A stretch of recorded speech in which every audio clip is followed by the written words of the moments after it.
dos maiores terrores do inferno será o camarada lembrar das oportunidades que ele teve e ele não agarrou. O inferno te aguarda se você não se converter. No inferno o bicho nunca morre, o fogo nunca apaga. Detesto pregações que usam o inferno como moeda de troca para as pessoas irem para o céu. Irmãos, com todo respeito, eu não acho que o caminho é por aí. Pregadores que enfatizam o inferno para convencer a igreja a escolher o céu estão apelando para o medo. O inferno não pode ser argumento para ir para o céu. Eu não posso querer ir pro céu só porque eu tenho medo do inferno. Exatamente, é esse o ponto. Mas é muito fácil ter medo do inferno. É muito fácil, mas esse não é o amor. Não é amor. Entendi. O céu, para poder me atrair, tem que estar com a porta aberta e sem ameaça. O dia que a Laura estiver comigo, porque a porta está trancada e eu estou ameaçando que se ela sair de casa eu vou matá-la, Não, amor. ela já não está mais feliz. Sim, óbvio. Ainda que eu esteja numa mansão aí da zona sul do Rio de Janeiro, com L ponto, com tudo, ela vai estar se sentindo uma prisioneira. Justamente por amá-la, a porta tem que estar aberta e sem ameaça. Qual a vantagem, no ponto de vista da justiça de Deus, de ficar mantendo os ímpios queimando por toda a eternidade? Se Deus fala que ele não tem prazer na morte do ímpio, por que Deus vai manter o ímpio queimando por toda a eternidade?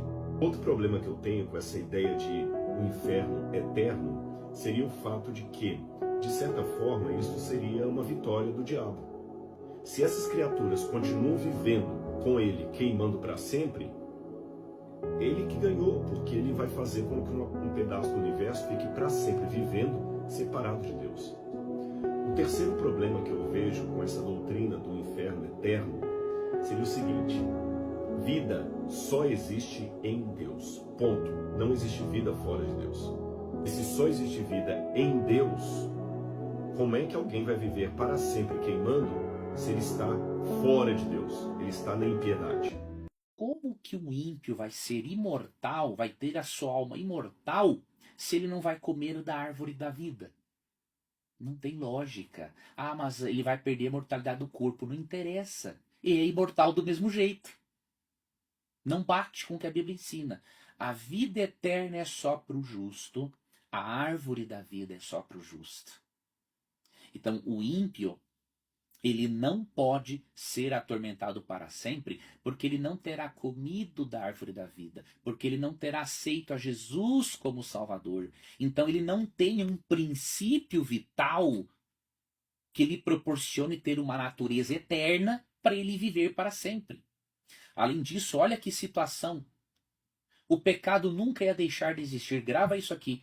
O pecado nunca deixaria de existir se o ímpio vivesse para sempre sendo atormentado, porque ele iria blasfemar contra Deus a eternidade inteira e sempre existiria uma mancha de pecado no universo. E Deus não teria sido competente o suficiente para acabar com a raiz, com os ramos do pecado. É muito mais lógico você crer no que a Bíblia ensina sobre a proporcionalidade do castigo. Vou te explicar. Em Mateus 11, 20 a 24, a Bíblia diz, Jesus diz, que cidades impenitentes, né, como Betsaida, Cafarnaum e também Corazim, estas cidades serão tratadas com mais rigor no dia do juízo do que cidades pagãs dos dias do Antigo Testamento, por exemplo. Então isso mostra o quê? Uma proporcionalidade de castigo. Lucas 12, 47 e 48. Ali é dito que no juízo alguns receberão muitos açoites e outros poucos açoites. Então o que esses textos ensinam? Que alguns queimarão mais tempo sim do que outros. Tá? Por exemplo, se o inferno for eterno na duração, nós temos que admitir que um assassino que matou uma pessoa e não se arrependeu, ele terá, por exemplo, a mesma punição que Hitler, que matou mais de 6 milhões de pessoas, de judeus. E Hitler terá a mesma punição do diabo, que é o pai e autor do pecado. Então, percebe, o castigo tem que ser proporcional à impiedade, ao nível de luz e conhecimento que cada criatura teve. Ok? Outro extremo é acreditar também que todos os pecadores queimarão como palha. Não será assim. De acordo com esse texto de Lucas 12, 47 e 48, sendo que uns receberão muitos açoites e outros poucos açoites, isso quer dizer que alguns pecadores queimarão sim como palha, mas outros, como os exemplos que eu citei, demorarão muito mais tempo, não é? Então a Bíblia ensina a proporcionalidade do castigo. E ao mesmo tempo, a Bíblia ensina a erradicação final e total do mal. É por isso que após cada pessoa ímpia ser castigada proporcionalmente à sua impiedade, haverá o aniquilamento total. De acordo com Malaquias 4:3, os ímpios se tornarão cinzas, né? E o Salmo 37:20 diz que se tornarão como fumaça. Aí sim podemos ter certeza do cumprimento de Apocalipse 21:4, de que não vai existir maldade, nem luto, nem pranto, nem dor. A expressão fogo que não se apaga e verme que não morre são expressões simbólicas, se refere à irrevogabilidade do juízo divino. E de onde Cristo tirou essas expressões? Nós temos que ir ao contexto bíblico. Em Isaías, capítulo 66, 24, foi daqui que Cristo tirou isso. E vamos ver se nesse texto há menção a espíritos sendo atormentados no lago de fogo ou a corpos. Nós precisamos deixar que o texto se explique. E é impressionante vermos como que até mesmo teólogos não deixam que o texto fale por si mesmo. Olha o que diz o verso 24 de Isaías 66.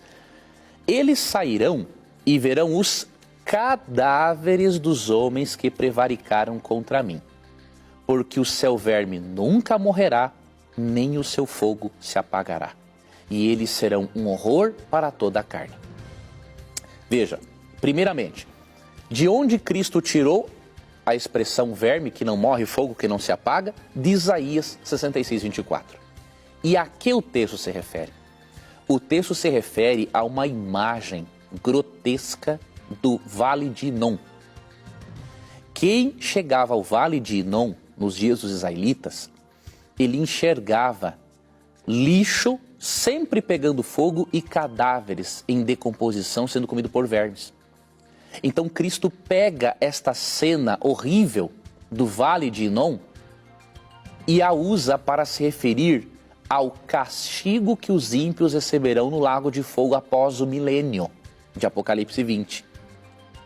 E quando fala fogo que não se apaga e verme que não morre, é porque no Vale de Inom sempre tinha fogo aceso, queimando lixo ou cadáveres, e sempre se viam vermes devorando cadáveres. Então Cristo não está querendo ensinar o tormento eterno, ele está querendo ensinar que o castigo será eterno nos seus resultados. Tanto que em Isaías 66, 24, não há menção de espíritos no inferno. Verão os cadáveres. Então, se algo está no lago de fogo, é cadáver, não é um espírito eterno. Porém, se interpretarmos isso aqui como literal, nós teremos um problema aqui interpretativo. Se o verme não morre e o fogo não se apaga, então nós temos que crer que haverá um verme eterno, haverão vermes eternos, que por um descuido de Deus terão comido da árvore da vida, né? Então o que acontece? A vida eterna não vai ser só para os salvos, vai ser também para os vermes que vão devorar os ímpios. Então os vermes comeram da árvore da vida e aí eles são eternos. Ou seja, uma bobagem, uma coisa contra a razão, contra a Bíblia acreditar numa coisa dessa.